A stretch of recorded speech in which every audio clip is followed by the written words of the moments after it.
Hello, everyone, and welcome to the latest edition of the Crown Report. My name is Brittany. There has been so much going on the last couple of weeks in the royal space. Of course, we have Prince William's big interview with Eugene Levy, which we've covered in a couple other instances before, but there are questions about whether or not this is resulting in tensions between Charles and William. But we also have I would argue, the biggest news is the continued fallout of rebel royals in Norway. This is the series about Princess Martha Louise and her husband, Shaman Durek Verrett, and all the challenges that this has had with the Norwegian monarchy and increasing calls to strip her titles, and for a lot of how Norway is addressing this. And you'll see as we go through a couple of articles, arguments that very, very much echo issues in the UK with Andrew and Harry and Meghan. So this is definitely not an isolated issue with just the Brits.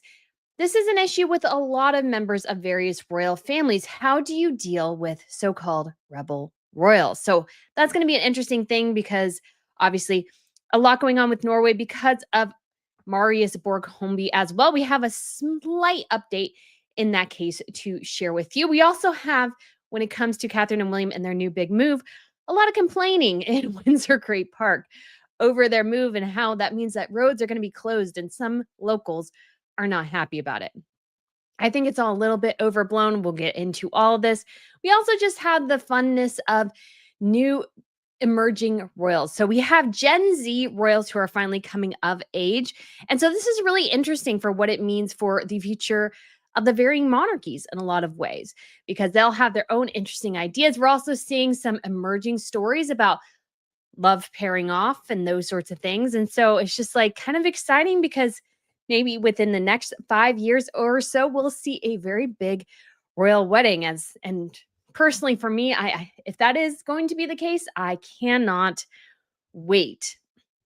And we also have an interview, partly which is in English, with the new Grand Duke of Luxembourg, who was instituted on October 3rd, which is Friday. And then we do also have the Spanish royals visiting their cousins over there in Belgium for a short event today. So much to get to here. Thank you guys so much for tuning in. I'll really say real quick, Catwoman65, thank you so much for becoming a Royal News Network member. That is awesome. We really do appreciate it here so much. So let's go ahead and get into this Norway case. So to just set the groundwork overall, because there is so much in this particular space to go over, because we have a lot of, you could say, moving parts, because we have obviously two big issues within the Norwegian monarchy right now, which is dragging down the entire system.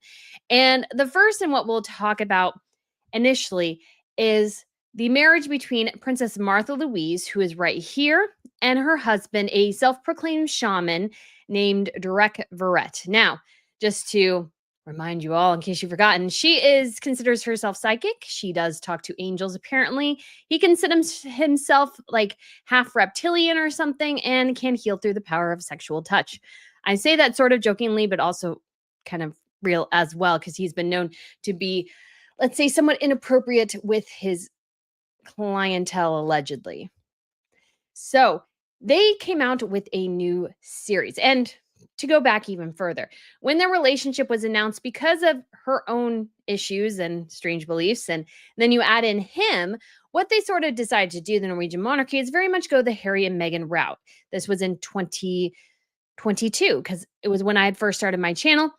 And when it comes to, they were sort of going to be they were going to have to leave basically the monarchy, very similar to Harry and Meghan, could not use her title in commercial endeavors.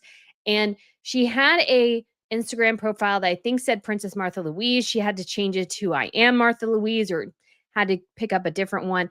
So there was a lot of controversy over their match. And he claimed in very, very many, many ways that it was because of his race. He definitely went down the Harry and Meghan route and claimed that, oh, the issue here is my race, and that's why the Norwegian press doesn't like me. And they did end up getting married. It was sort of, let's say, a fairly well-attended event, mostly just Scandinavian royals and very sort of minor extended royal family members came. I think the king's brother from the Netherlands came. So that's, kind of pretty far out.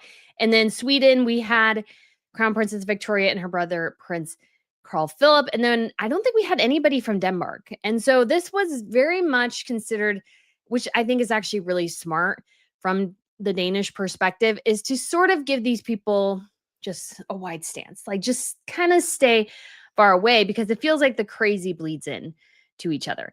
And so they also went the Harry and Meghan route and did a Netflix series with the same producer that had done The Tiger King. And so this came out last month and it was called Rebel Royals. We actually did a reaction to the trailer. It was quite colorful. Quite colorful, like him like chanting and like nonsense and going, I'm going to speak an unknown language. And he just, kind of rattles off nonsense. So very, very strange. And so the Norwegians' challenge here is how do you manage the insanity? And there's been a lot of criticism that has not been handled particularly well because Martha Louise still has her title.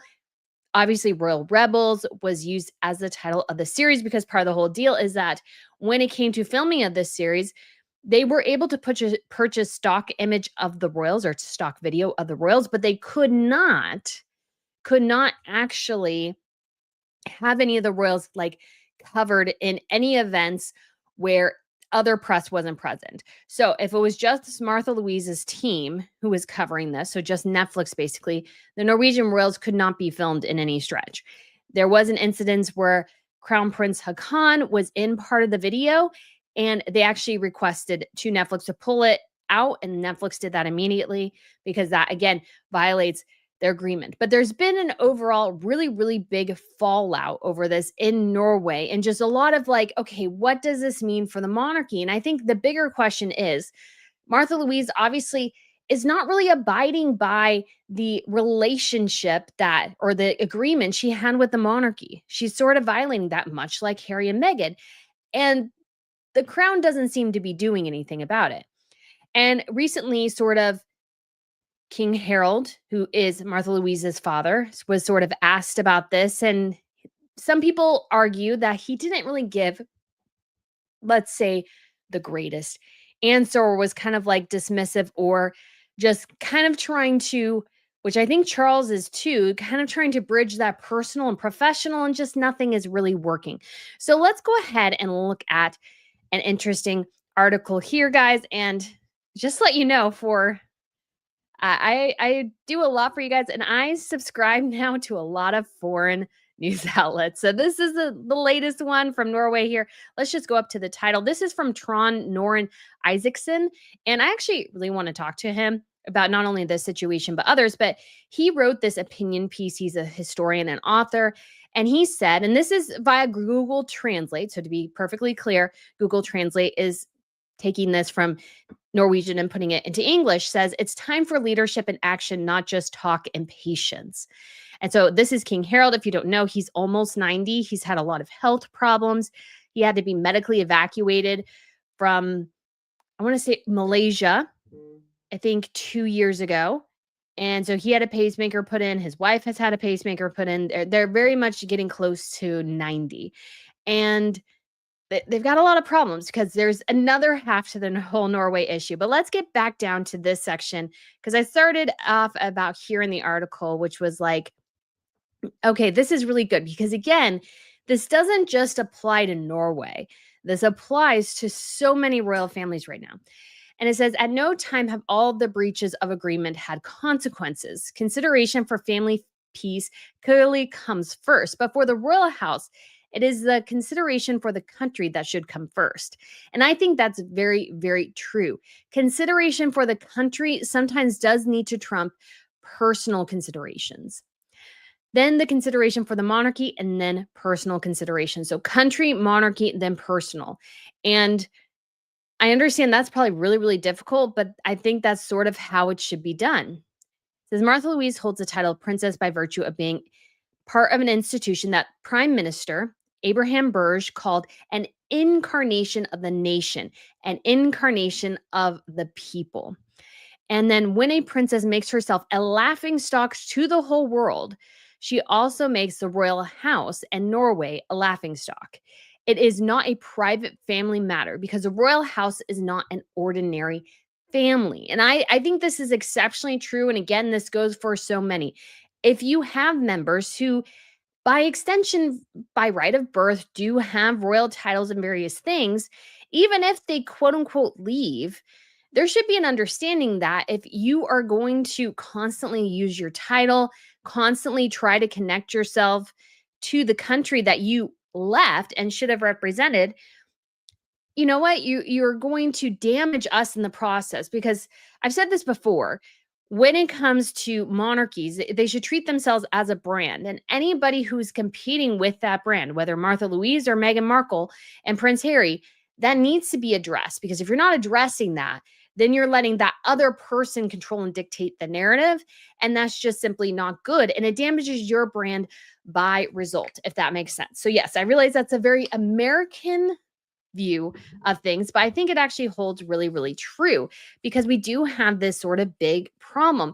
And it's a problem I think is only going to get bigger as time goes on, as the need for a large working fold in all the monarchies sort of dwindles, and you have more peripheral members of the family.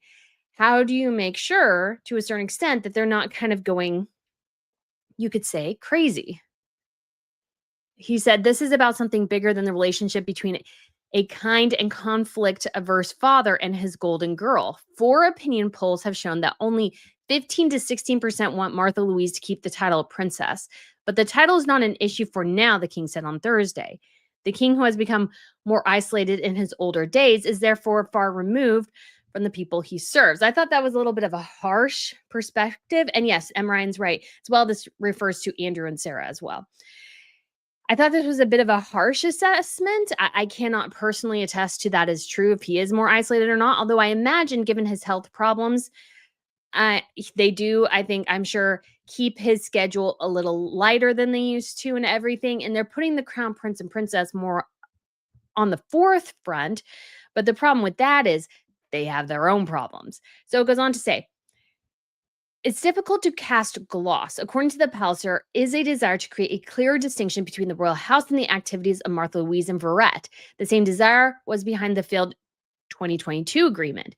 When all else has been tried, this is a way to create a clear distinction. The king revokes the princess title for Martha Louise." Title Martha Louise has abused for years. The king better distinguishes between the roles of a monarch and father. Martha Louise and Verrett go deeply into themselves, take self criticism, and change their behavior. Oh my gosh. Like, wouldn't that not be lovely to see that in more royal households? It really would be, because this, again, for Martha and Louise and Verrett, is all self inflicted. Much like Harry and Meghan, it's all self inflicted. If you watch the documentary, I actually have a whole reaction video to it. So if you want to play and watch it with me and the rest of the chat, you are welcome to. So kind of the big thing about Barrett throughout the documentary, which you really get, is I found him incredibly obnoxious. He was very, very much a diva, and he didn't really understand Norwegian culture and didn't care to, and was frustrated that they didn't accept his Americanism. Now, if the roles were reversed and the Norwegians came to America, well, you have to adjust to the country you're in. And I feel like if you're going to marry into a different culture, you should at least understand that, yes, there are differences, but you need to respect the culture that you're marrying into. If you don't respect them, a relationship can't be built. And I think that's sort of the big problem here, is that the relationship is just really becoming fractured, and people aren't taking assessment. And the monarchy has to be, sorry, I kind of lost my train of thought there, but the monarchy has to be the one to put the hammer down at some point, because otherwise you have, again, fractious members who are going to be all over the place. And if you can't rein them in, or can't somehow, again, put barriers in place to minimize the brand damage to yourself, you're going to, again, have a lot of problems. Says, even after years of breaking agreements, the Queen spoke this weekend about taking advantage of time. But for the sake of the monarchy's future and Norway's reputation, it is necessary for the royal family to stop the self-harm as soon as possible. Again, King Charles should take assessment. So that's Harold, that's his wife Sonia. They're about the same age, and that's Haakon in the background. If even the most serious breach of contract is allowed to pass, Martha Louise and Brett will have learned that they can do anything without consequences. For the royal family, it means that they must be prepared that their work can at any time be derailed and overshadowed and drowned in noise. Again, do you not see the echoes between this and Harry and Meghan and Andrew and Sarah? Like, so many things. It's all like very, very true. The king's authority will be further weakened and the integrity of the monarchy further undermined. And it's already being undermined with the crown prince as well. And again, we'll get to that half of the story if you're not familiar with it. There's a just to give you a preview in case you haven't been following the Marius case. He is a son of the crown princess of Norway. So he was actually born to a separate man before the crown princess married. So his father, he is not a blood royal. However, he has been indicted on 32 criminal charges, some very, very, very serious. And he abused a lot of privileges, including on his parents' property with a diplomatic passport, like so many different things. And because of his actions, it really has put the Norwegian monarchy in a really bad light.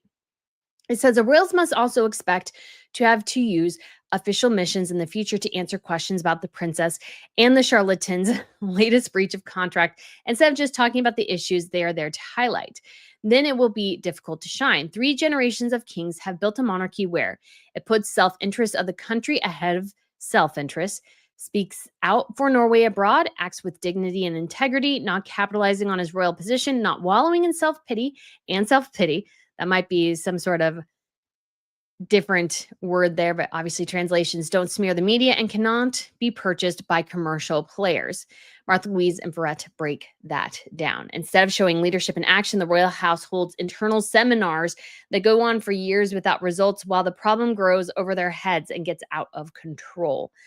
And again, this is, I mean, it's very serious. It's because I would say, guys, right now, I think the Norwegian monarchy is at the most risk of failing. If that's my assessment right now. That's what I'm going with. The paralysis of action towards a disloyal daughter and son-in-law risks destroying both the life's work of Kings Harold, Olav, Haakon, and the future of the crown prince and princess Ingrid Alexandra.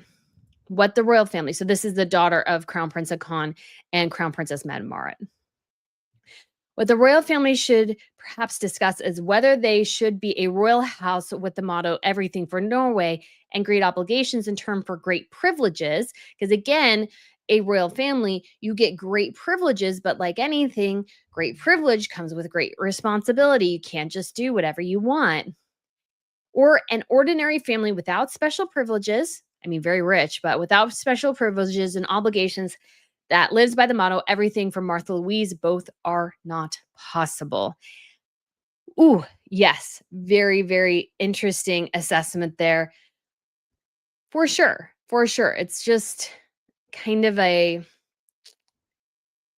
challenging piece here. But to kind of give an alternative, because this is obviously a very harsh assessment, but we do have another one here as well. They actually got into, this is from Tav Taliesin, and she's another royal specialist. And apparently her and the guy from the other article got into a bit of a spat about this whole thing, which again shows that there's a lot of, I think, heated beliefs here. Says he should avoid being confronted with questions that are obviously uncomfortable for him, both as a king and as a father. This again is in regards to questions that the media was posing for him. And so Harold has shown strength of character when it really matters and does not need to prove to us Norwegians that he is good enough. He knows where he is in his life and he does not want war, but peace and unity in the family. I agree. I think that's probably what he's shooting for. But the reality is sometimes other people don't want peace. It's kind of like the Harry and Meghan thing and Andrew and Sarah thing. Sometimes you have to be proactive against other people. Like this is one of the things I've been calling for a long time when it comes to the British royals, especially. It's like you have to be more proactive when dealing with Harry and Meghan. You can't just say, oh, we'll get this figured out later. We'll do this. No. You have to be more proactive than that. You can't just sit there and go, okay, well, we'll get this figured out at some point. No, when it comes to the British PR, I think right now, the British Royal Palace PR machine, I would say honestly go with a more aggressive approach right now until you don't need it. You don't need it forever, but you need to be almost preempting every single story and getting a different narrative out there. This is not a really a public facing things in a lot of ways, but you need to be instead of reactionary, you need to be proactive. And when it comes to royals, especially, I feel like we just see a lot of reaction rather than being very proactive, especially when we have these family issues at play. And so she says and believes that Trond Noren Isaacson calling King Harold paralyzed by action is a sad sight in an article in Aftenposten because the king chooses dialogue with Princess Martha. She says, I know the royal house better than most, not from historical archives, books, and opinion, but from more than 10 years of working at court. I've seen Harold in situations a few others get to see. Therefore, I know that paralysis of action is an unreasonable characterization. And again, you see the slight poke she's doing at Tron there. Anyways, because it's just so cool because of Google Translate and everything. Like we can get a lot of really great insight into these stories that we just couldn't before, which I kind of love having watched Royals for so long and having had to lean on something like, Royal Dish or Forums or something to put out these articles together is just so much more readily available. So we even see these little spats. But there is definitely something I wanted to share with you guys as well to highlight again kind of the fallout as this whole situation with Direct Ferret and Martha Louise, because I was traveling when I noticed this. So you do have to apologize because I wanted to address this earlier, but the shaman, and we'll watch this video here of him. So he's in the check there. He said some things about Harold in the documentary that a lot of people in Norway, of course, had a reaction to because people love Harold. Harold and Sonia are well beloved. They are this true love match. They fought for years to get married. And the people of Norway love him. He just kind of seems like a huggable guy. Like he reminds me a little bit of like Santa Claus or something. I mean, he could really play like a King Santa Claus, because they're so far up north there.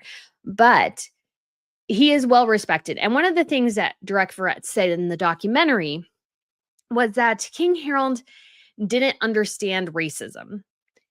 And obviously people are like, he's an intelligent guy. That's not really true. And then Martha Louise and Direct Ferret had to clarify. And they go, oh, no. But he just didn't understand, basically his lived experience is kind of what Direct Ferret said. But because of, it seemed like there was a lot of criticism directed at the royal couple. And it seems like we've had a lot of times where Martha Louise and Direct Ferret are sort of trying to address issues from the documentary because like they liked it and they disliked it. They walked some things back. They were trying to go, oh, we didn't have total, like complete control, which I'm sure they didn't. But this is the next thing that he said recently regarding his in-laws, because he got a lot of flack for criticizing them and seeming to not have a relationship with them. So let's listen to this here. I want to share with you something that's very important that's been on my heart for quite some time, because I've been hearing a lot of things going on in the press where people have this idea that I don't love my in-laws and that I don't have a great respect for my in-laws. And that's just not true. So just to, again, address this, if people have a perception of something, most likely, not all the time, I would say, but most likely you're not communicating well. If people had the wrong impression, or you're being truthful and you don't like that people are now criticizing you for it, or you don't like the heat you're getting from it. So I personally think that's really probably more, in my personal opinion, that he's probably not too fond of his in-laws. Because he said they kind of gave him like, an odd look when he came in there all diva-like with his, I want to say he had cowboy boots, but that may have just been the image they showed in the video, cowboy boots, wild outfit. And yeah, he didn't make a good first impression at all. And he made comments that made it pretty clear that he was not fond of certain aspects of his in-laws. And I think that's still true, but he's trying to walk it back now. In the documentary Rebel Royals, I talk about my in-laws not understanding racism. But the thing is, what I meant is that they don't understand the impact that racism plays on my life for years of coming back and forth to Norway, and on the lives of people of color who live in Norway. So he's there basically talking about, I'm talking about everything in Norway. He's like, I'm talking for all the people of color in Norway. I don't think he is. That's sort of an arrogant position to take, basically saying, I'm educating you, Your Majesty, on what it's like to have, be involved in racism. And to be fair, the one of the things that people need to understand sometimes is that the rest of the world doesn't have the same sort of relationship with slavery and racism that the states does, with obviously the slavery that started like in the 1600s, and the racism that still exists in minor pockets in the United States. It's not broad, it's minor. Very, very minor. Very, very, very, very minor. So not everybody has the same relationship with it. And I feel like because of certain other things in the culture, BLM and these sorts of things, it's become sort of a way to play victim. And yeah, Norway and Sonia probably don't fully understand because they live in Norway. Norwegians have been white for a long time. Like, let's be honest. And I feel like it was unfair for him to criticize certain things because he didn't, either particularly like them or he didn't think they had the reaction he wanted them to have to particular things. And again, I feel like that's wildly unfair on Direct's part because they just don't experience the same things. Yes, but they were also looking at stuff going, you're reading too much into this. And I think that's part of the problem too, is he wanted to read more into it than it was, and then got mad when they didn't respond the way he wanted them to. And they did sort of like defend him at some point, but it was only after the Harry and Meghan interview when they were worried he was going to, I think, highlight that even more. And you got to think again, it was 2021, still very, very radical, rabid BLM messaging in the culture. And Norway was a little worried, which I think they had a right to be. I don't know if they necessarily needed to walk something back, but they had to respond, I think, to avoid potentially him doing something worse, in my opinion. And this is true. And also, I also want to point out how powerful and how moving it was for me to I gotta say, guys, moving for me, you really sense the narcissism here. It's all about him. be able to see my in-laws step up and go out into the press, make a statement against racism and against how it was affecting my life. His life. Again, this is all about him. Sorry, just got to say that. Spending time with my in-laws and being able to have that conversation with them when they didn't have to talk about it is huge. And it shows the progressiveness of this family. So I want you to understand that. And also, when I talked about coming into the family and how they looked at me, that's normal for anyone. But he definitely had he didn't portray it very well. I'm sorry. It's just very, very arrogant here. Would go into any family for the first time because people want to make sure that that person is right for their daughter or for their son. I think it's important that we stop putting narratives out there that are not real. He's the one doing it, though. It's always fun when the people go, well, let's not put that narrative out there when they're putting the narrative out there. That the press keeps trying to create, and start focusing on the facts and the truth. And the truth is, I love my in-laws. I want the best for them, and I appreciate them. And that is true. I don't think we really felt that, which again, part of the problem. Everyone else, have an amazing day. I just wanted to clear that up and get crystal clear. Thank you. I'm surprised he didn't have a crystal with his crystal clear. Sorry, I just had to make that little comment there real quick. So he attempts to walk this back again, reflecting the issues that all of this is bringing up. And I feel like they've done multiple clarifications on things now at this point, and that's because the story has gone sideways on them in a lot of ways, and they're struggling with that. And I don't really have a ton of sympathy for them at all. They're the ones who open their mouths. It's amazing how many people, talk a lot and then are all of a sudden mad when people don't understand what they're saying. And it's like, well, maybe you didn't communicate well, or maybe you put across a perspective that you didn't want, but that was your fault, maybe not ours. And again, this is not 100% true, because trust me, people misconstrue this channel quite a bit here, and they equate criticism and hate, which are two different things.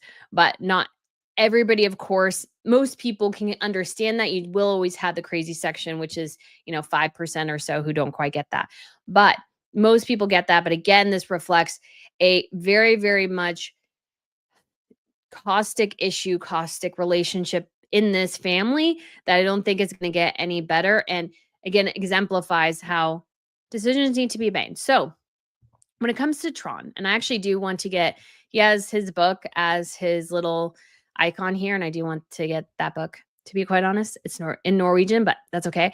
I did want to just address sort of the survey about the royal family here. So, because they did an updated one in NRK, which is one of the Norwegian outlets. And so in the poll, it says 73% support the monarchy, while 18% prefer a republic. Those are actually really strong numbers. Britain's numbers are worse. In Norsat's polls, support for the monarchy stood at 81%, though, in 2017, 78% in 2022, 73% in May of 2024, and 68% in August of 2024 after the arrest of Marius Borg Holmby, and 62% in September 2024 after the wedding of Martha Louise and Brett, before climbing back to 69% in February 2025, and then 69% in June, before bumping again to 73%. But what is actually really interesting here is that that is good news. But the less good news is that the royal family now has that people now 41% have formed a more negative view of the royal house because of everything. There's a larger percentage of people who have a generally negative view. Yes, they like the monarchy, maybe, but now they're more skeptical. And the reason they're skeptical is because of Martha, Durek, and Marius. Now, Marius, of course, is the more severe case here. And we do have a short little update about Marius. So if you're not aware of the Marius Borg Holmby case, this is him right here. He is the son, again, of Norway's crown princess, and he was arrested for, I think it was originally 23 charges. Once a prosecutor got to the case, they increased those charges to 32. And he's looking at, I think, at the most 10-year prison sentence, very, very serious allegations. There's some I can't mention because of various things that they avoid letting you see on YouTube. But when it comes to see a court, it recently said Berlin tour with diplomatic passport. So one of the big things that came out, actually was just last year, was that Marius still had a diplomatic passport. And sometimes he would go into a country on his regular passport and leave the country on a diplomatic passport. And the diplomatic passport would allow him, most likely, now I don't know all the intricacies of a diplomatic passport, but I did have an internship with the State Department, so I'm a bit aware of, and I've actually had a diplomatic visa, technically. When you are an intern, you have a diplomatic visa. And so when it comes to Marius in this particular case, it would allow him probably to get away with some potentially criminal things. And one of the things in this article that mentions real quick is that one of his crimes that he's being charged with right now looks like it happened in Germany. And they know this because I think this is the actual maybe passport he had. At some point, it says here that this is a private photo. I'm not sure exactly where they got it, but it says son of Her Royal Highness the Crown Princess of Norway. So that was at one point his passport, and he was in Germany on a trip with people, and one of his crimes was apparently committed in Germany. So very, very serious there. Again, raises huge questions about the Norwegian monarchy. And it's just one of those things where this case, I think, has, again, greater implications for so many others too. That's why I'm sure a lot of people are watching this Norway situation. And then in the UK, you have Harry and Meghan and Andrew and Sarah. And then in Belgium, you have, oh gosh, I want to say his name is Laurent. He is the son of the king. Not the son, excuse me. The brother of the king, the son of the former king. So, he just revealed he had an illegitimate child, and he's sort of like, he used to be like friends with Gaddafi or something. So he's had a little bit, you could say, of issues. So this is not an isolated thing. And of course, as we have this younger generation Z coming up, we will have royals who don't have a working role. And the question is, what do they reflect on the monarchy? Because if you are the son of the king, you do reflect on the monarchy. Even if you're not a working royal, you do reflect on it, which again is why there should be no working role for Harry or Meghan, but what they do does reflect on the monarchy because he is the son of the king. That doesn't justify security or anything, but that is an aspect of it, and one that the royal families generally should take more seriously. Now, some of them might not have these issues, and that's obviously an amazing thing, but others will, and it'll be other members of the family, and it'll be, of course, we don't know who those might be. I mean, in Spain too, I forget, because the current king took over the throne from his father, who is still alive, but who had to abdicate over scandals. And one of the scandals, a lot of them involve finances. There's been questions of whether or not Juan Carlos has like billions in the bank somewhere. Like he's living in like Abu Dhabi, I think, or something. Just real skeevy, but people love him because of how he helped transition Spain from a dictatorship after Francisco Franco to a constitutional republic, basically, or constitutional monarchy. And one of his daughters ended up going before court and had to give testimony because her husband was involved in financial improprieties and he spent time in prison.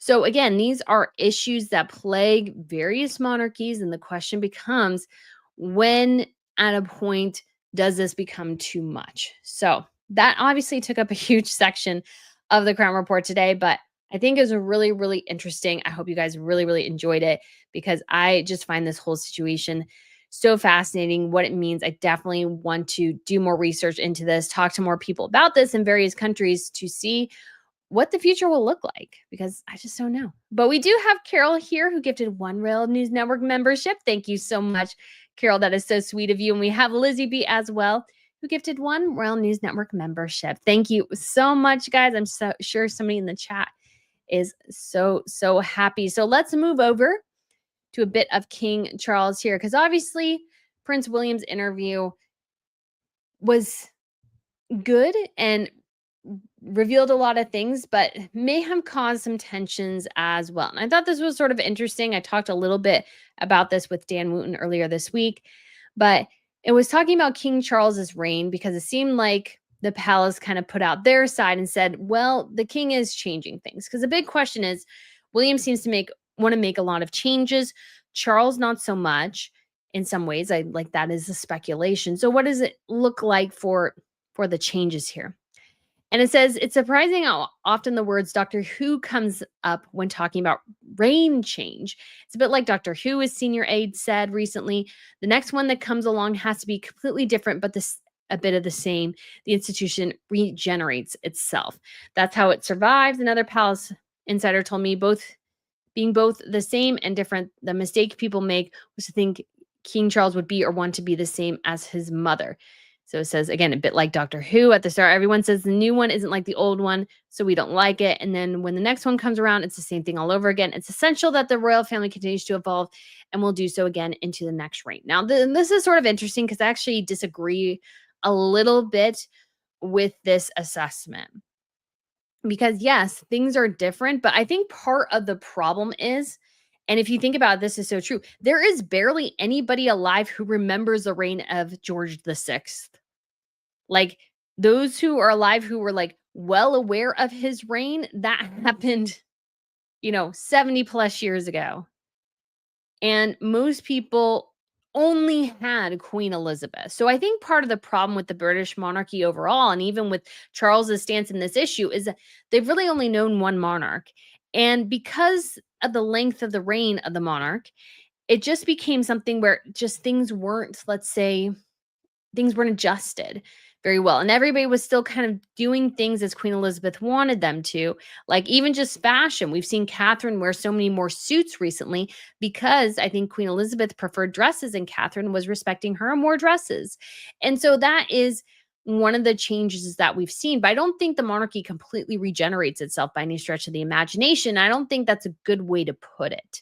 What I would like to say, at least from what I've seen in the other monarchies, especially those who have voluntary abdications, is that we tend to see a little bit of a reinvigoration of the monarchy because things actually relatively stayed the same.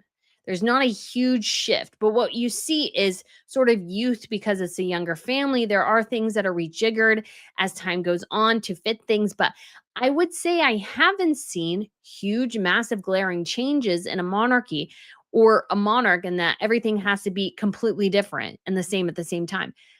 That's just not really it, because I think that the smart thing is to sort of keep everything together and sort of, you could say, almost toe the line, because the risk always is if you modernize the monarchy too much, and I think this is going to be William's challenge. It's going to be the great challenge of his reign. You can modernize to such an extent that you push the monarchy into irrelevancy. Because if the monarchy doesn't keep and maintain what makes it so unique and different and interesting from celebrities, then you just basically become another offshoot of celebrity, basically. And that is the great challenge. That is a huge, huge, great challenge here. And I'm not sure, I don't think Charles, to be fair to him, and I think it's totally appropriate, that he just doesn't want to make huge changes, I don't think. And I think that's okay. But I think the biggest problem the British monarchy has, frankly, is youth. I think that's been a problem now for 20, 30, 40 years now.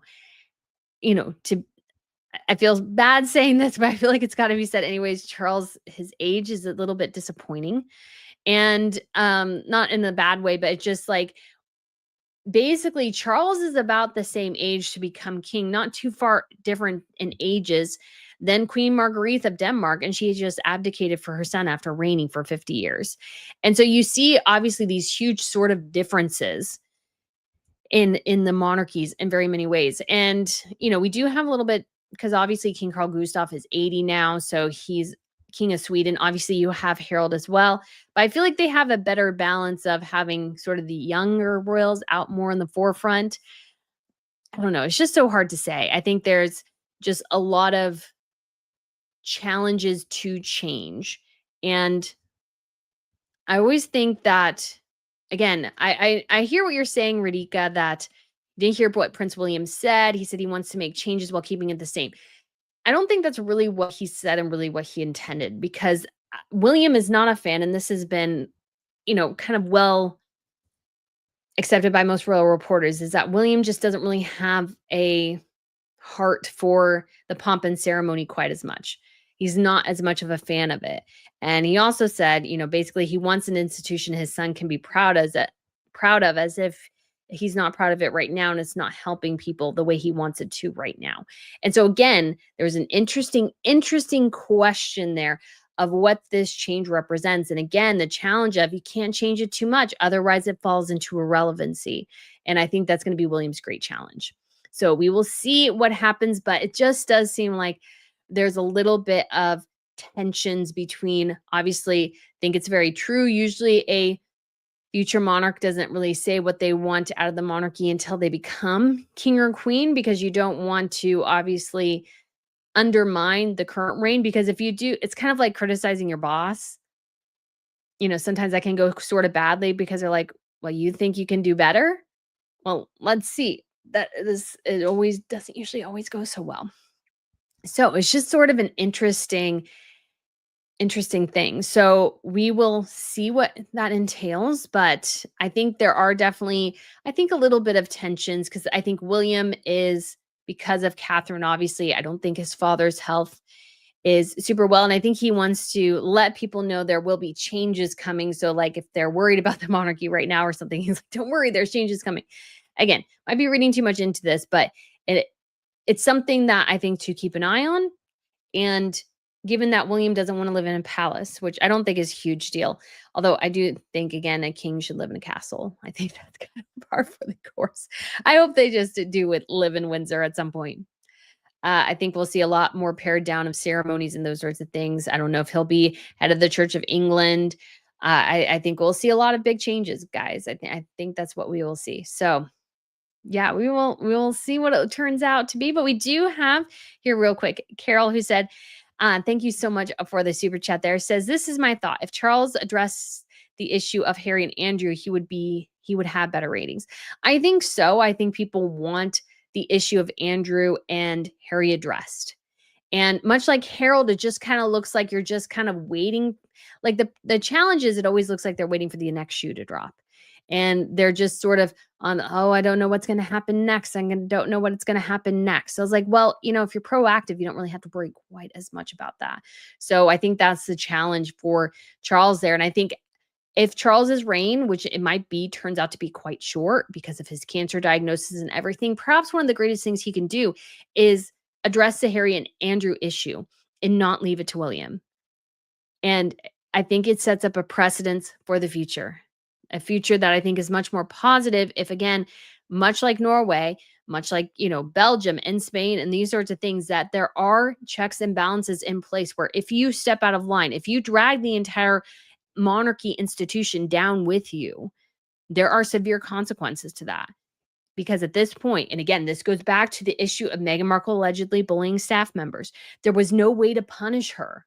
There was no way to address what she was doing because they had no recourse. There was no way to, quote unquote, punish her principal. And if the royal family could have done that, I think they might be in a better spot because Meghan would realize, oh, I can't get away with that. But she thinks she can get away with anything because there's no recourse to punish them. And punishment might sound bad, but maybe better to call it discipline. Just some food for thought there. Diane, one of our members, also said just a hi to you, Brittany and RNN family. Hope everyone's day has been great. Well, thank you so much, Diane. And let's move over to this next story. And we won't spend much time on this at all because I almost think it's a little silly. But a lot of people are fussed about the Windsor Great Park adjustments and stuff. And they're complaining, we didn't get much clarity. Nobody communicated with us. So it says it's not so much the security measure itself that people are questioning, but the lack of clarity and transparency about why specific paths were chosen to be closed and whether any alternatives will be provided. It feels like a public right of way has quietly become off limits without explanation. A spokesperson for Great Windsor Park says the security boundaries is being introduced by the Home Office and Thames Valley Police in a small area of Windsor Great Park to support the enhanced protective measures. This does not affect the vast majority of public access to the park, and efforts have been made to reduce impact on users and parks as much as possible. So there's particularly a car park that has been closed, and they did specify, if we go back up here, this is, of course, from the Telegraph. This is Catherine Williams' new home there. And it looks like, I want to say it was 150 yards from the house. Yeah. So there will be a 2.3 mile, 150 acre, which is a big space, granted, fenced exclusion zone being created around Forest Lodge, complete with state-of-the-art CCTV and new hedges designed to meet the royals' desire for privacy, according to reports. Anyone found trespassing within the new area risks immediate arrest. And again, this is not a surprise at all. So this is the car park that has been closed. This is Catherine and Williams' new house. I wonder if we can. Let me try something here real quick. So let's look at Forest. And this, again, I don't think should be a big issue for people. But I understand they're like, wait, we used to get access to this. Now we can't get access to that. But, this is sort of the reality of the situation. So I'm trying to figure out, guys, where the car park might be. I'm just curious where the car park might be. So if we go over here, this is where Forest Lodge is. And so all of this, so this will be within the exclusion zone, I'm sure, but all of this will be sectioned off. And then the park that they're referring to is up here. So there must be a car park somewhere around here. I don't know quite where. But that car park now is officially cut off. Maybe it's over here. That looks like a car park. That looks like a car park. And apparently there is a hill. Sorry, that will be cut off as well because you could look down into the property. So I totally understand that, but I feel like some people are really making this a big complaint. And it's just a little silly in my personal opinion. I think it is. This is the thing. You don't own the land. It's part of the Crown Estate. And so if the Crown Estate wants to make changes, they are welcome to make changes. I don't feel like you have all that much say there. It might stink, but I don't know what to tell you. this shouldn't be that hard. It feels very whiny. If you actually read the article, they sound all so whiny about it. It's like, oh, don't get access to this car park anymore. I'll have to walk over here. My horses can't do that. We'll figure it. Like Windsor Great Park is huge. It's massive. I'm sure there are other locations. Yes, you don't have the location you want right now, but like Windsor Great Park is like, I'm sure all of this it's a lot. Sorry, it just like it feels very whiny. It feels like hashtag first world problems. If you're familiar with that phrase. So obviously, I'm sure this has always been somewhat restrictive in some ways, and it's just going to be more so. And people are just going to have to deal with it. Don't know what else to tell them. But yeah, if you want to read a very whiny article, I would suggest reading that one from the Telegraph. The gnashing of teeth and the very much the oh, poor me, I can't get access to this to walk my dog. It's like, is there not 12 other places you can walk your dog?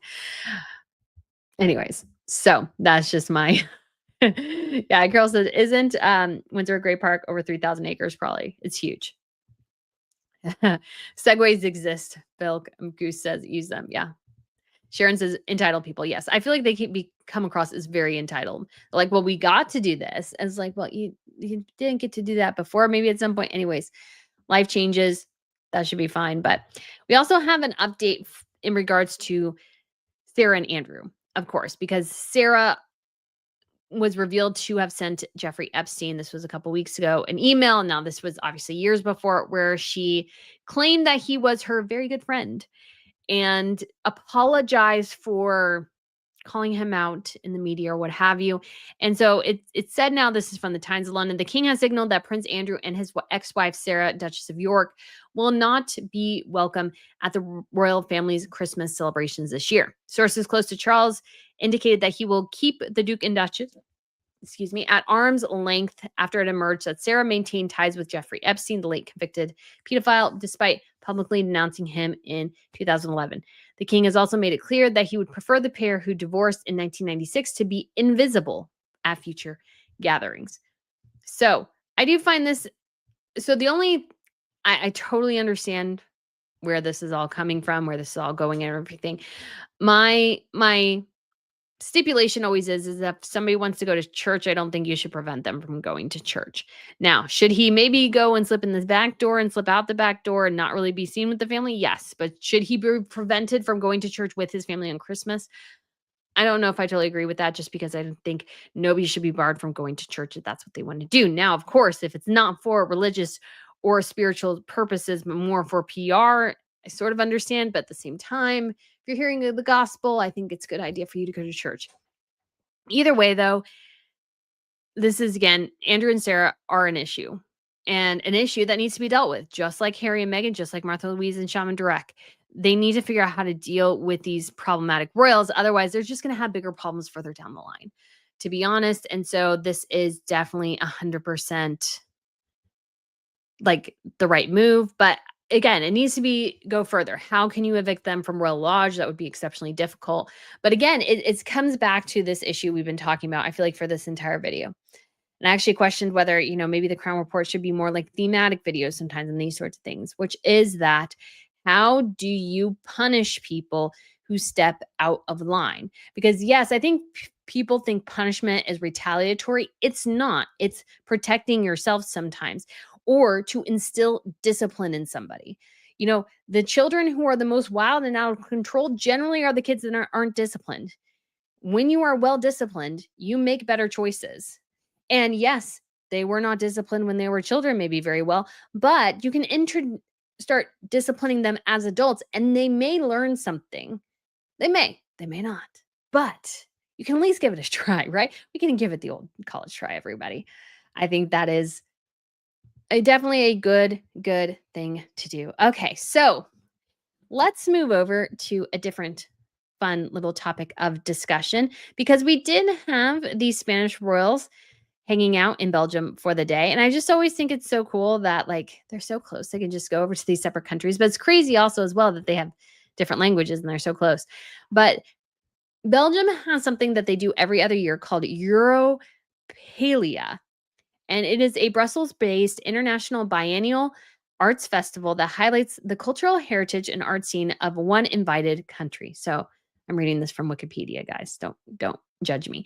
On multiple occasions, the festival has also dedicated entire editions to a theme rather than a country. Europalia was established with the aim of bringing the arts and culture of European countries to the heart of Europe itself. So this time it was Hispania who was the country chosen. And we do have this lovely little greeting because King Felipe and Queen Letizia of Spain came to greet their counterparts here. So let's go ahead and watch this.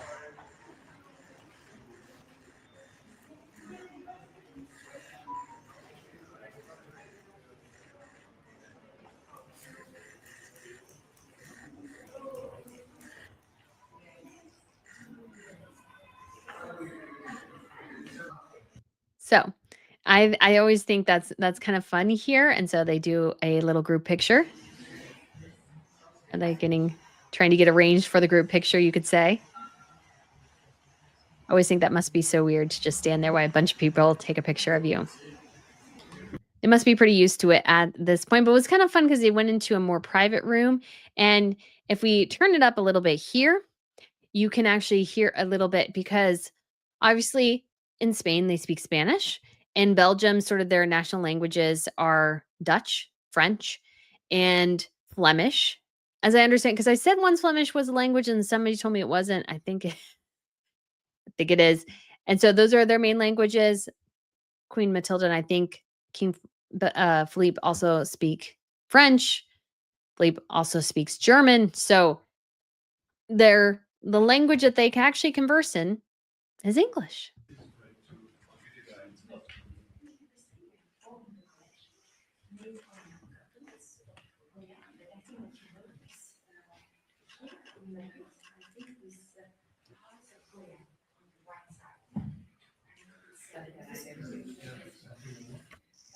So unfortunately, you can't hear her super duper well. But yeah, Queen Matilda is actually giving them the tour of the area.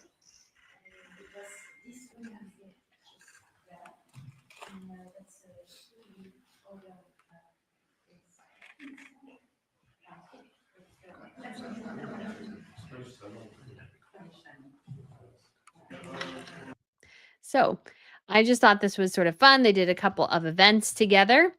And I just enjoy these type of things when royals get to converse.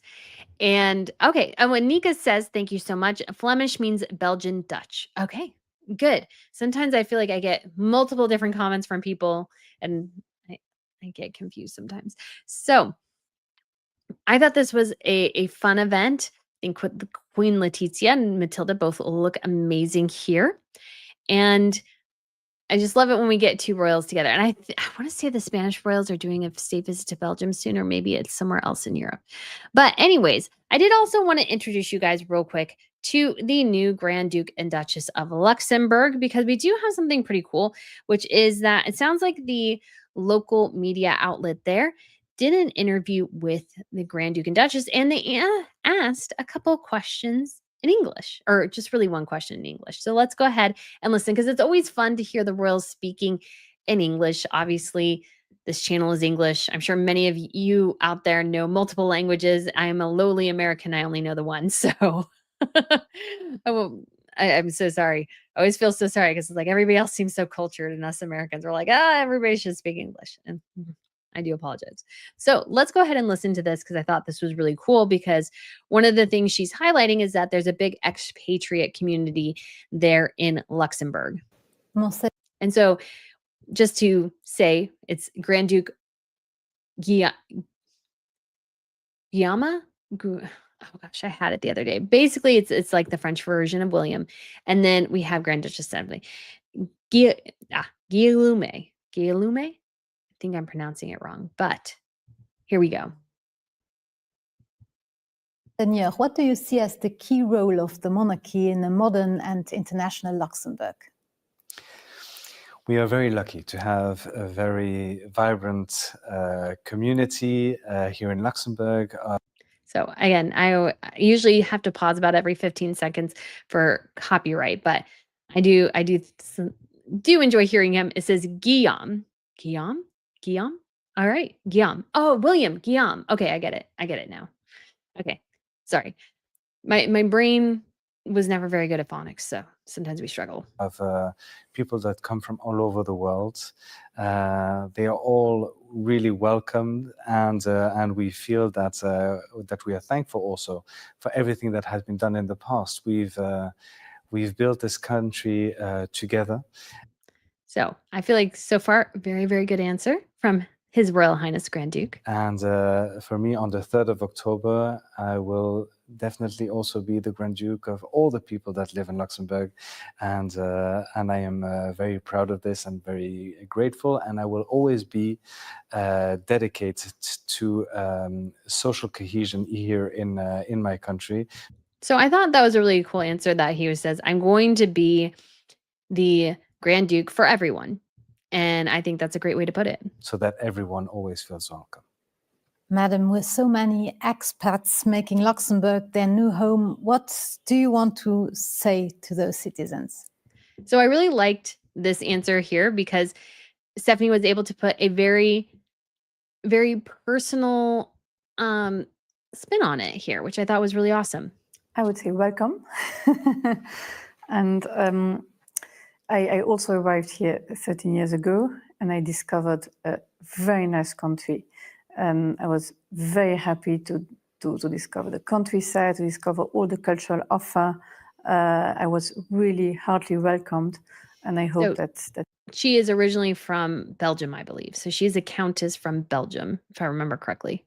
you all have the same very good experience that I had. Thank you so much for the interview. So I really liked that. I thought that was really, really cool there. And I did want to share a little bit. So we're going to keep going just for a little bit, not too much. But I really liked the question because I think this, again, is a huge question for all the monarchies right now is, can you keep the monarchy in the future? So this is from the section of the interview. This might actually be in Luxembourgish because Luxembourg, obviously, they do French. I think they do maybe a bit of Dutch as well. But this, like, I was listening to this and going, I cannot place this. So to me, this might be Luxembourgish, but let me know. Let's listen. Am Politmonitor am Juni so 60% vun de Befroten, dat parlamentarisch Monarchie an ihren an die beste Staatsform fir Lützeburg schwer. Das natürlich so, dass an last Jahr noch immer nächst Kritik Haft gouf. Wat wollt ihr machen fir d Legitimitéit vun der Monarchie weiter zu verdedigen? I really like that question because I think this is the question. And I think it's the question that every monarchy should be trying to address every time they go out into engagement. Is a constitutional monarchy, is it legitimate? Is it something that you like? Is it something that you feel like represents you as the people of this country? I think that's a great question. Ich meine, die Legitimität kommt wirklich von der Leute. 2023 haben wir mit der neuen Verfassung und Staatsform verankert. Ich meine, meine Rolle wird wirklich sein, für dignement weiter können Lützeburger Land no bannen und no Bausen zu repräsentieren. So I thought that was a really interesting little bit there. And so, yeah, I was just really, really fascinated by it. And so, yeah, Princess Goose says definitely has some German sounds in it. I don't know what Dutch sounds like in terms of a similarity to German. So it's like very, when people are speaking Dutch, it always seems like you're spitting. I'm so sorry.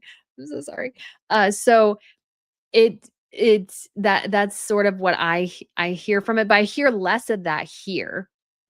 And so I was just curious if this is what Luxembourgish sounds like, because it sounds a little bit French. I can hear a little bit of that French influence, but it almost seems, because I think, let me look up and see what Luxembourgish is again to be. Luxembourgish is the national language of Luxembourg. And so recognized in 1984. And so it says so it's kind of a mix of French and German. So has adopted numerous French words and has developed separately from other German dialects due to its geographical position.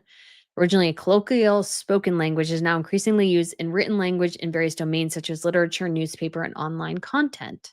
Okay, cool. I just don't know what it sounds like. So if anybody is from Luxembourg here and that sounds like what this is, because this, to me, it sounds like a little bit of Dutch, a little bit of German, a little bit of French. So Anyways, so I just thought that was kind of fun. I enjoyed that. Chef says Dutch is speaking from the throat. Yes. Chantal says, who's from the Netherlands, I also hear Dutch words, but more German. So yeah, I think that is what they're speaking. That must be what they're speaking. So that's very, very cool to hear.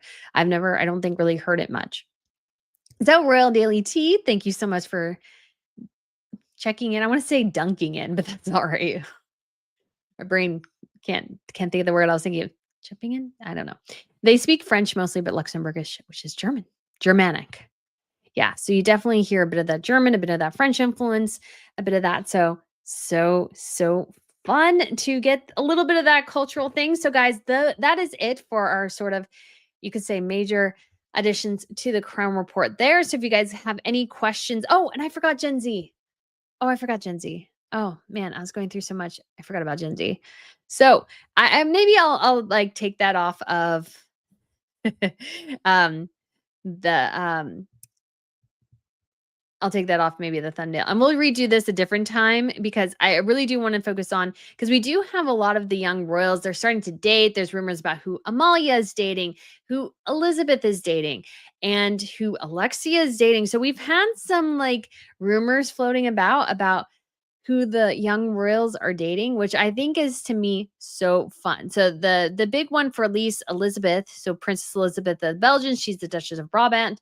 And she said that when it comes to, well, there was like an image that has sort of been debunked as AI, but her with one of the princes of Liechtenstein. So that's sort of an interesting dynastic like connection, because when it comes to royalty, generally still, like much like celebrities, they tend to move within their own circles. And so, yes, they can meet somebody who's totally not like a royal by any stretch of the imagination, but they do move within other royal circles.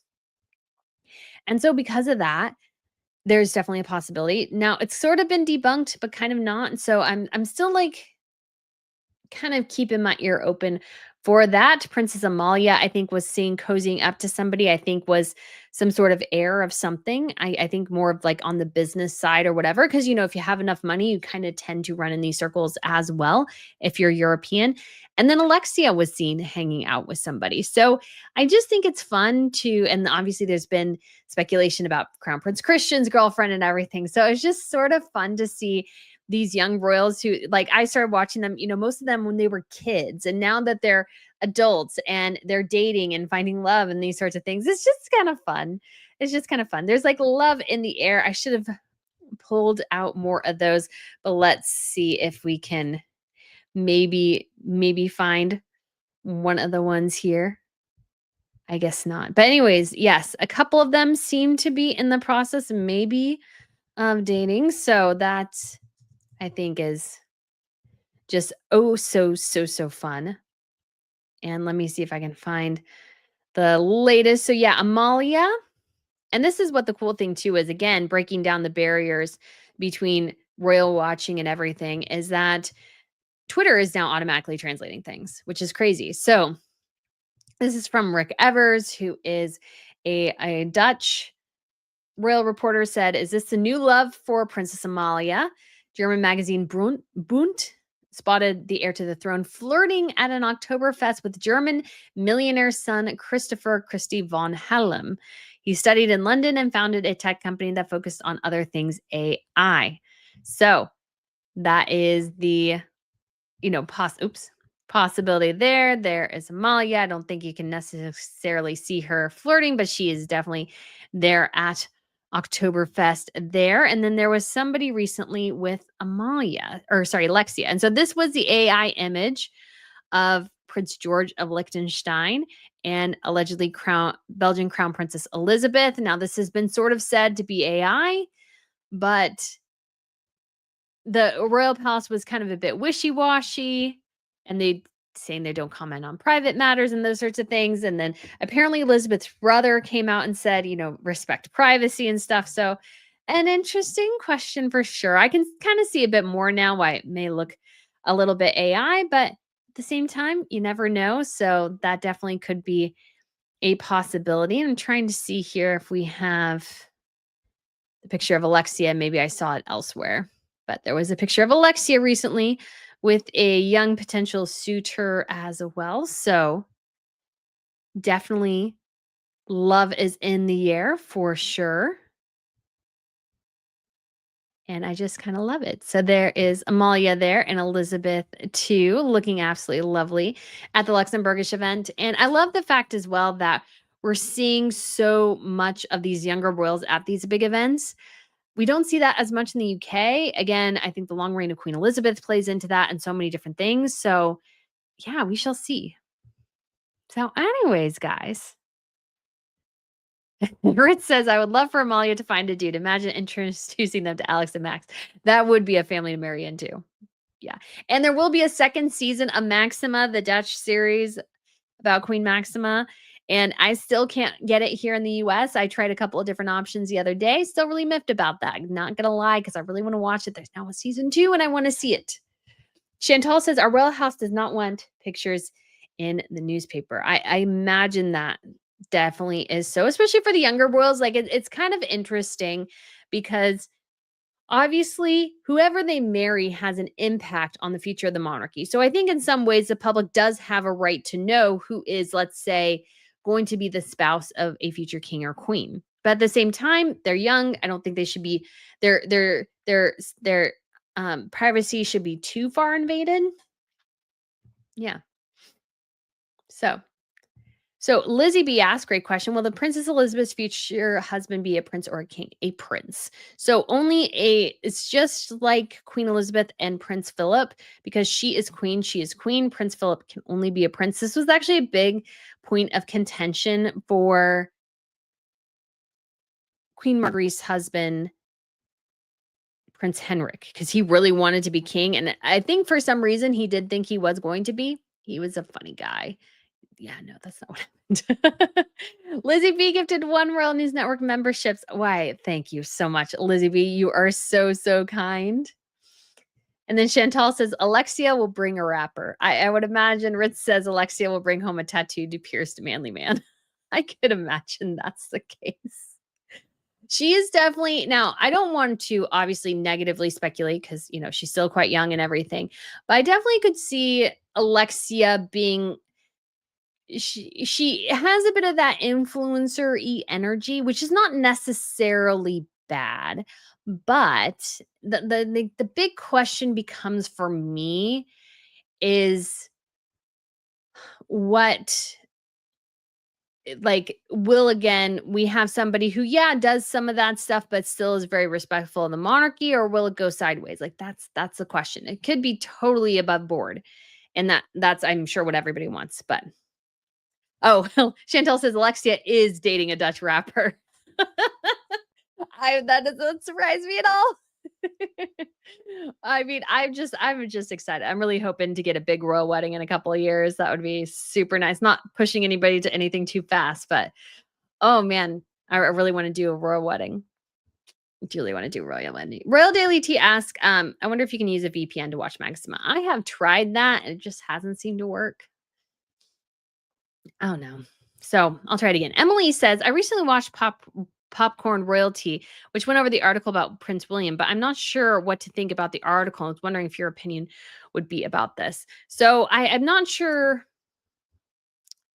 which one. I don't know if it's like the People one or the interview he did with Eugene Levy, but if it's in regards to the sort of the change William wants to make to the monarchy, obviously we don't know the details of what that change will be. But again, I think the big challenge for William, because he just doesn't strike me as a guy, and I don't really think Catherine does either, who is a big fan of all the pomp and ceremony. So I don't think he's a big fan of wearing the uniforms. I don't think he's a big fan of, maybe the carriages and these sorts of things, and think some of that is outdated. Now, again, it could be other things that he really wants to address, and I'm sure that is the case as well. But the question always is,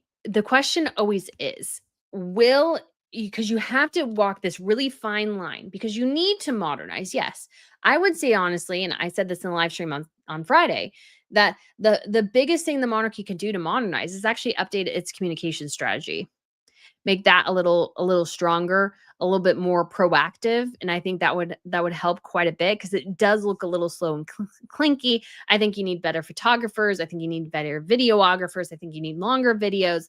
I think there's a couple of things they could do to really be on the cutting edge. Like I would take how all the Spanish royals, like the video I showed you of Queen of Felipe and Letizia in Belgium was taken by the Spanish royal court and they posted it. Every royal family should be doing that. It's not fancy. It doesn't have, let's say, a lot of like accoutrements or flashy movements or anything like that. It's just basically a news report. And I think that comes from Queen Letizia's news background.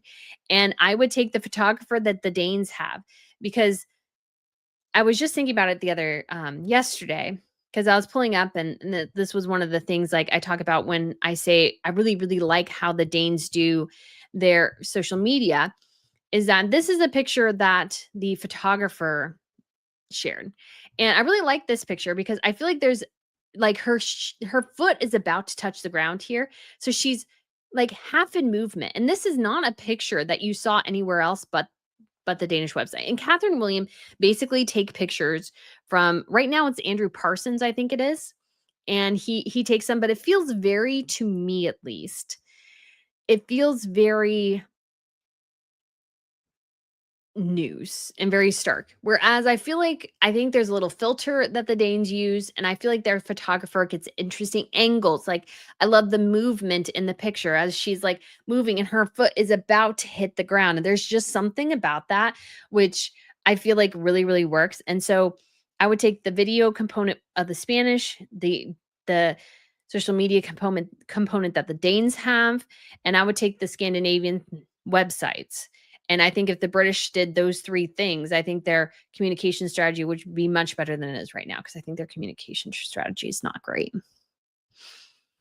So that's my personal opinion on there. And we do have Carol, who gifted One World News Network membership. I thank you so much, Carol. That is so kind of you to say. And Leo says, how will you react if a royal watches your channel? So that would be really interesting, because obviously, I want to talk about like real issues addressing and affecting royalty. And I know some of those times those issues are uncomfortable. And so I hope that if anybody ever does watch it, they feel like I at least come at it with like an interesting, unique perspective. And I'm really trying to look at all sides of an issue. But I do think, at least I kind of got the indication, at least from the Danish court, that they were aware of my channel and they knew who I was. And so that was just really interesting. So that was like encouraging in some ways. And I'm like, oh, because you run the risk of, if you share a story that they don't like, they might not let you, give you press credentials or something. And to me, it's like, if I can't cover the issues that I think are interesting or important or have dynastic implications, then I feel like that limits me as a journalist and what I can talk about. And I don't want to be limited in that way, because I do find this all very interesting and I want monarchies to survive. And how they do is sort of addressing some of these issues that I'm sure sometimes are really uncomfortable, but I think are big as well. Emily says, I forgot to mention the reaction to the situation with Meghan. Oh, yeah. So, yeah, I did a whole video on Meghan in Paris. Just think the whole thing's really, really bad. So, yeah, we will. Shaz says he will keep a lot of the traditions, I think, Brittany. I'm honestly not so sure. I would say brace yourself a little bit. I'm not entirely sure about that. So Seabass says, I got a feeling a lot will do with HR and protocols for everyone. There will be accountability. I mean, I'm sure there is, but that should already be done. I think William's looking more at the front facing work of the monarchy. So that could be quite different. Lizzie says, I agree. Priyanki says, I don't want to be mean, but the royal household should be careful before bringing an American in at this point, unless proper care is taken to educate people about the specific traditions. So I will say, somehow Americans are fine. Somehow the royals tend to pick the worst of the bunch. That's the problem. There are plenty of fine Americans out there. Princess Kelly of Saxe-Goldberg and Gotha. We have Princess Grace of Monaco as well. Have been perfectly fine Americans marrying into the royal families. Princess Angela of Liechtenstein. She is Panamanian American.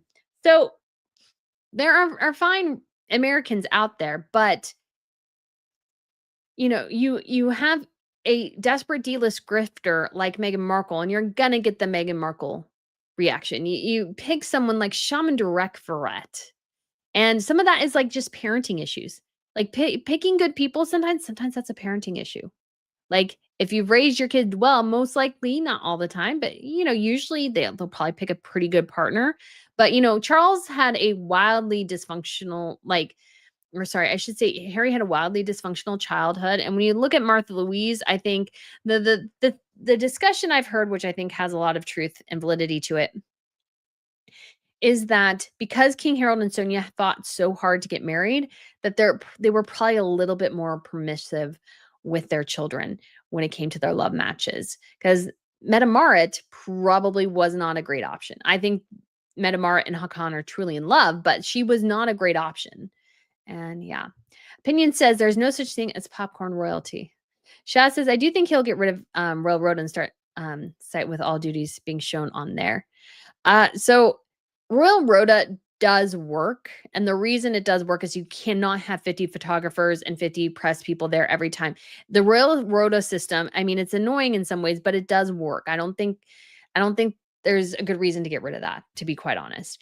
You have to have a way to manage how information gets out there, because you cannot have, again, 50 people showing up. The problem that the other royals don't have that the Brits do is that there's just not going to be a huge cadre of media outlets wanting attention. So wanting to get and cover an event, because there's a lot of outlets, I think, in the States, like People Magazine would probably want to cover every royal event or every royal engagement. They can't. Not because they can't put somebody in the UK and have it be really successful, but because the Royal Rota system is there to limit the number of people or number of press people covering engagements. So the Royal Rota system, I think, is perfectly fine. I think it's annoying from an outside press perspective. Like, I wish they would allow maybe more of a lottery system to allow more people in to cover various smaller royal events. But there's literally sometimes just simply not space to have as many people who want to cover a British royal event cover a British royal event. That's just simply not possible. Royal Rota system, it's the only thing that's going to work. And yeah, that's how they have to do it. It is really, to manage it, it's how it has to be done. MB says, yeah, I asked why they always speak Dutch, as I have Dutch friends and relatives in Holland, and they told me the answer you corrected me on. North, we speak Dutch and Flemish in the south. Very interesting. Seabass says, Catherine looks beautiful. She does. Lizzie B says, Queen Mary's dress is gorgeous. It really is. It really is. Yeah, Mary looks amazing. I love the skirt and the top. Me too. I love the shoes, especially the burgundy shoes. Like, I want burgundy shoes so bad. Ritz says, the BRF hid Harry's ugliness for so many years, which explains a lot of what we continue to witness with their non-communication strategy. I don't think that's necessarily it. I think Harry was hit and miss.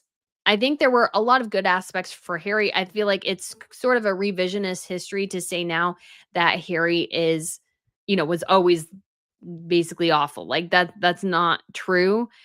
According to many of the royal reporters who worked with him, like, he could have his moments, but he was also really agreeable as well.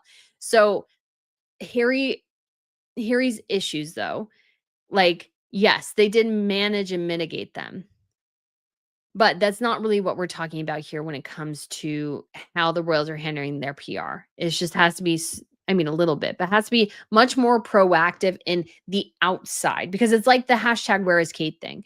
Catherine's team thought that was stupid and didn't do anything about it until it was a raging international news story. You can't do that. I don't think they're up to speed and up to snuff. You need almost an aggressive American style, and I know some people won't like that, but American style aggressive PR team, because that's the world we're living in now. And so you need to have more of a robust team at work there. Or maybe it's just there's a British team there that I'm sure is like that as well. It's like you need to have somebody more robust in that office, rather than going, well, this is dumb, we don't really need to respond, it's stupid. And then all of a sudden it's a huge international news story for like a month, and you just thought it was dumb and that would blow off, and just never did. So Shaz says, I lived on the Dutch-German border in Romand, exempt and love it. Cool. Rit says Mary's shoes are a thing by themselves. She's so stylish and cool. Yeah. So, Carol says Roberto Cavalli top and Alexander McQueen skirt. Very cool. I heard it was a different company, so I'll have to look again. Emily says that dress is very pretty. It is. And GMV Tarasi. Yes. Shaz says Mary is so stunningly beautiful. She is. Love Mary's edgy style, Ritz says. She has exceptional taste. She does. Carol says Mary's consistently a good fashion icon. She's been a little bit more miss recently. I will have to say sometimes a little bit more miss. Seabass says they didn't know how to handle Meghan. I meant accountability for everyone. Yeah, exactly. They didn't know how to handle her, and it just went really, really sideways. Carol said, I love Catherine's fashion, has a vintage fashion. Yeah, Ashley Jo said, Harry's not the brightest tool in the shed. It figures he picked Meghan. Rit says, I think that because the RF has a massive loon like Harry in the family, they wanted to appease him and they didn't want to bother to properly vet Meghan. No, I think they knew exactly who Meghan was. They were just really hoping that she would be happy. And like they were excited. She was going to be like, a smart, intelligent woman of color to marry into the royal family. They just really wanted to give her the benefit of the doubt. And I can't fault them for wanting to do that. I think that's truly appropriate. Leo Jackson says, do you have a pure background in order to date a royal, like never a toxic relationship, friendship, but never arrests? Yeah, I think they should look into the toxicity aspect because Meghan obviously had a lot of issues. Shell Bell says the Royal Rhoda is the same as White House press people. It's limited. Exactly. You just cannot have everybody who wants to cover something be there and cover it. It's just, it would be impossible to manage. So in that respect, I do 100% understand why the Royal Rhoda exists. Shaz says, my mom always told me you can't help who you fall in love with, but you can do something about the way they treat your family. Very true. Seabass says, I do. Let's be gorgeous. Tamfit says, Harold's childhood may have been dysfunctional, but so aren't many other children's. He's an adult now. No more excuses. I mean, it's not an excuse, but what happened to Harold impacted how he raised his children.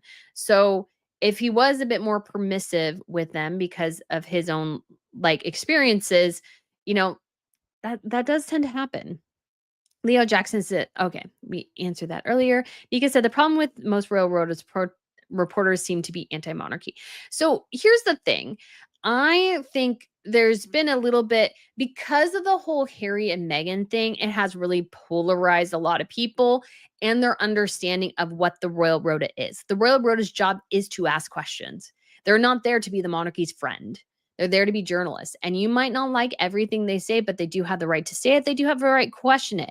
And if they are found to be, let's say, ridiculous, like Chris Ship, asking, what plants are in season behind Catherine. That might have been it felt very snide. It could have also just been kind of stupid and sarcastic. I think it was probably both. And he got raked over the coals for that and still gets raked over the coals for that. There's nothing wrong with the Royal Rota asking questions. There's nothing wrong with them not worshiping Catherine and William. Those are fans' jobs. That's not their job. Their job is 100% to ask questions. And if they're anti-monarchy, that's almost better in some ways. Because, yeah, maybe they'll push a negative piece from time to time, but sometimes the monarchy needs to be held account for things. That's just it. If you have a fawning press, that will go badly. That will allow abuse to happen. You need a press that holds their feet to the fire all the time. It's a good thing. Subaki says, a 41-year-old man with a wife and 2 children, it's time to accept adulthood. Very true. Seabass says, yes, I agree. Shaz says, after the way the Royal Rota treated Catherine about the photo, and then there's Kate conspiracies, William doesn't trust him anymore, and that will be why he gets rid of them. No, he cannot get rid of them. There's just no way to manage it otherwise. No way. They represent the newspapers of the UK. Even if he doesn't like them, that's it. There's no real recourse there. There would be no way to properly manage events. It just wouldn't happen. Priyanki says, you're right. Grace Kelly was a true jewel. Sadly, her life was cut short, tragically, just like Diana. Very true. Shaz says, the only people that didn't get involved was the son. Yeah. Opinion says, Harry once said on video that Diana was killed because she was going out with someone who wasn't white. If that was true, why wasn't that the case when Diana was going out with an Indian doctor? Yeah, Harry's, again, not too bright there. It's just not super bright. Seabass said, the poor thing had to sit there and tell the world she has cancer. She looks so ill, so fragile. Yeah. But she did have to say something. And that was going to be the case. That was going to be the case either way. She had to come out and say something. Subaki says Harry was given the dossier and ignored it. Yeah. Lynn says, I know why Queen Elizabeth didn't, but I wish she had asserted her authority and forbidden Harry to marry Meghan. Yeah, and I think they could have just left and that would have been fine. Shaz says they bullied Catherine, how that is allowed. I mean, they are allowed to ask questions, and maybe some of it delved into the realm of bullying. But like, again, I feel like sometimes people who, they really like the royals and everything, that's not the job of the press people, is to like the royals. That's not their job. Carol said, just confirm the email I sent you this morning was Roberto Cavalli top, Alexander McQueen, Gianvito Rossi. Yeah, I learned because I did the reverse image search. So I found a little bit of it, but I think the shirt was coming up as something else. Emily says, if you get the chance, you could look into the old royal line within Scotland, Ireland, Russian royalty, because I feel like there could be fun history behind them. Yes, there's so much to learn still. There's so much to learn. So, Nika, of course they can criticize, but I mean, in relation to Harry, many seem to adore him. They do. Tam Fitz says, sorry, Brittany, I disagree with you. I don't think Harold is a great father. I think he is spineless and not good role model for Archie. So we're talking about two different Harolds. I'm talking about King Harold. I was talking about King Harold of Norway. Harald. So because I was talking about Harold earlier in this video, I figured we were still talking about King Harold. So do apologize. That is what we were actually talking about, or at least what I thought I was talking about. Sheepy says, I wish Harry would have cared about the royal history and the monarchy and married a lady with a title who also had a passion for the role. That would have been nice. I mean, I think you could have found that title or no title. Death says Lily's house. Okay. Opinion says once Harry said in the video. Okay, there we go. Bill Goose says, will the Royal Rhoda tell the public that they know that Meghan is crazy? This will make me happy. I don't think they'll go that far again, because there's a lot of legal considerations in place too. So why I said alleged bullying is not because I don't believe Meghan Markle bullied, is that she wasn't convicted in a court of law of bullying, and it didn't come out exactly what happened within the bullying. So for legal reasons, I have to say bullying or alleged bullying. So again, one of those things. Lauren S. says, I think William should have sat with Catherine during the announcement. She was so alone. I think that's what she wanted. I think that's what she wanted. I think it would have been almost a bit awkward for William to be there, to be quite honest. Andrew Carter says, hi, Brittany. Hello. CNK Cribs says, your makeup is very pretty today. Why, thank you. Why, thank you. I got a new eyeshadow and apparently it works. So Leo Jackson says, do you think Khan of Norway was a party prince like Frederick of Denmark? Very much so. Very much so. Definitely that's how he got connected with Metamaret. So Tam Fitz says, my apologies, Miss Brittany. No worries. I just thought we were talking about two different Harolds, and not everybody remembers that Harold is Harald instead of Harold. So yeah. Shaz says, I think that's the way Catherine wanted it. You probably find that he stood to the side. Yeah, and I think it would have been, again, how does he look? How does he react? Like, I think it would have been awkward if he was there, to be honest. I think obviously they told their kids together, I'm sure, and everything, but they're probably families together and those sorts of things. But when it came to, I think, the video to the nation, I just do think it made more sense. I mean, obviously, I think she was dealing with quite a bit, her surgery and everything, and then the cancer and all that on top of the chemo treatment. She was not, I'm sure that was when maybe it was about its worst, but she got through it in one take. So C&K Cribs says, I'm excited for younger female royals, Catherine Amalia, Leonore for fashion and tiaras. Me too. We haven't seen Leonore in his tiara yet. Looking forward to that. So Shaz says, I agree, Brittany. And Andrew said, hi, Brittany, love from the UK. Meghan Markle is evil. I don't really, I will say, I don't really like it when people say Meghan Markle is evil. And the reason is, I don't think Queen Elizabeth said that. And I feel like it puts, just thinking about what all has happened with Charlie Kirk, I think when you call somebody evil, you maybe inspire others to take drastic action because you've labeled them a particular thing. I do not think that's particularly helpful. So I would say, when people say that, I would say just rethink it. Just rethink it. I don't think it's number one, I don't think Queen Elizabeth would have ever said that as a Christian woman. I don't think she would have said that. But I think, again, if you use particular language, you invite somebody to think that they have to solve something a particular way, and that might not be necessarily just something with words, but something more potentially violent. And I think that's something to always consider. Carol said, I think Catherine's news and she wanted to share it. Me too. Emily says, I'm sorry to bring this, but there was any more about the situation with Meghan and the talent, mainly response from Harry? No, none. So Tam Fitz says, Princess Catherine is showing she's a good, strong person. Love that about there. Yeah, Silver Lining says, hello from Japan. KNC Crib says, I know everyone thinks Meghan did the Paris stuff to get at age, but I think it's distract from the upside down jar. Jim Carbler. I don't think she cares about that much, but yeah. Andrew says, I'm sorry, Brittany. I didn't mean to say say evil. She's just a disturbed woman. I think that's a better way to phrase it. I just think it's just something, especially with happened to Charlie Kirk. Think about it, when I see it on social media for myself, it's like I'm labeled a hater. And it's like I criticize somebody. There's a difference between criticism and hate. And sometimes, yes, I get more on the snarky spectrum than I should. That's my own personal thing I have to answer for. But I'm very careful with my language. And notice I've never used that because I just think it's you might understand what you mean, but other people might not.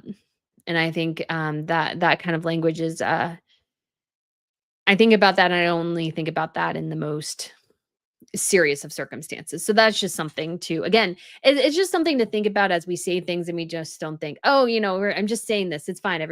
Or like they know what I mean, or it's just something, again, just to think about. Lauren S says, very responsible of you regarding the evil comment. There are crazies out there. Exactly. Unfortunately, that is correct. Alice Ransom Raves says, hi, everyone. I'm sorry I'm so late. No worries. We're about to wrap up here, though, unfortunately. Amanda West says, I wonder what she thought we would think about the Paris thing. How cool she is. Nah, it was disturbing. It was. So Subaki says, jar jam lifter, instructions not included. Shaz says, revealing has given us a new name, Enlighteners. Interesting. So guys, we will go ahead and wrap this up. This was so fun. I love looking over all the other royals, and I hope to one day have more time to do a lot more prep for these and everything. And so gonna be is like hopefully something one day where we can just do a super big thing. Leo says, do you think Princess Ingrid Alexander of Norway is going to school in Australia was trying to get her away from the scandals that are happening? Yes, 100%. I agree. Yeah.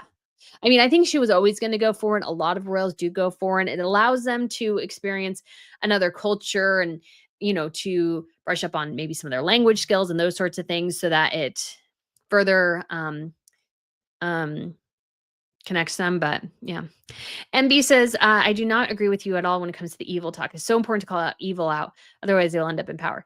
She's not evil, guys. She is not evil. She's just a desperate C-list actress person. She does not rise to that occasion. As a historian, I can tell you right now, she does not rise to that occasion by any stretch of the imagination. That should be reserved for the Nazi cabinet. Like serious people. Ed Gein, like serious. Meghan Markle, she just can't help herself. She's just this desperate D-lister who is just so desperate for fame and attention and fortune. And she is she's not a great person. I will 100% say that. But anything above that, again, you are inviting things that you do not want to invite. I'm telling you that right now. It's not, I don't think, a good way to look at it. It's just not, because again, think of Charlie Kirk and how people use language, and that encourages people. You may not think it does, but it does. Lizzie B says, I want to see Princess Leonor wear the fleur-de-lis. That one is beautiful. She probably won't until she's queen, but it'd be beautiful. Subaki says, you hold this side with the handles. Carol said, great podcast. Rich says, Khan talks about his party ways in a few videos. For sure, he was a party dude and probably still is. I think so. I think so. And that's part of the problem with Marius and everything, is that I think he was a little bit into it too.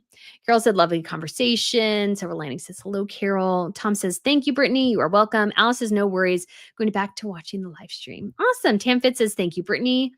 Princess Goose says, you do a great job. Don't stress too much. I will not. Oh, yeah, I will, I try not to stress. I just wish there was more of me to go around.